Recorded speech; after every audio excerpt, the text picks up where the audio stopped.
विश्व 24 न्यूज हर पल आपके साथ। मध्ये मोरबेचं 450 mld पाणी, 12चं 50 mld पाणी, म्हणजे 500 mld पाणी ऑन द कॉन्ट्री आपल्याला हेटवण्याचं 50 mld पाणी सँक्शन झालेलं आहे, पण ते अजून उचललेलं नाही। प्रशासन नव्हतं त्यावेळेला या ठिकाणी पाणी पुरवठा व्यवस्थित होत होता।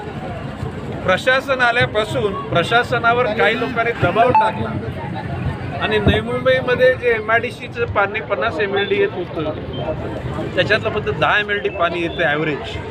40 mld पाणी चोरलं, पलवलं नाही, काय चोरलं, हा माझा आरोप आहे। माननीय आयुक्त महोदयांना मी सांगितलेलं आहे की जर का भविष्यकालामध्ये या ठिकाणी चोरलेलं पाणी जर पुन्हा परत आलं नाही तर मला आंदोलन करावं लागेल। आणि त्याचाच एक भाग म्हणून मोरबे धरणाची पाईपलाईन आपण दिघ्यापर्यंत नेलेली आहे।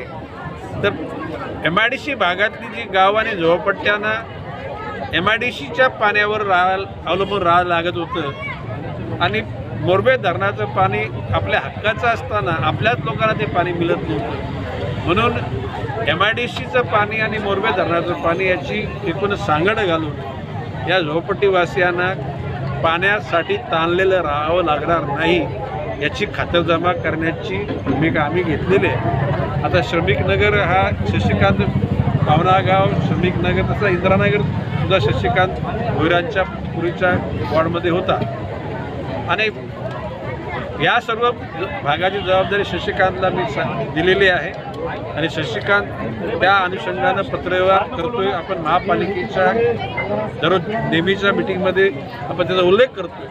लवकरात लवकर या मोरबे धरणाचं पाणी यांना मिळेल याची आपण निश्चितपणे खातरजमा करू। राज्यातील महत्त्वाच्या आणि आपल्या भागातील ताज्या बातम्या पाहण्यासाठी आजच आमच्या विश्व 24 न्यूज चॅनलला यूट्यूबवर सबस्क्राईब करा आणि बेल आयकॉन प्रेस करा।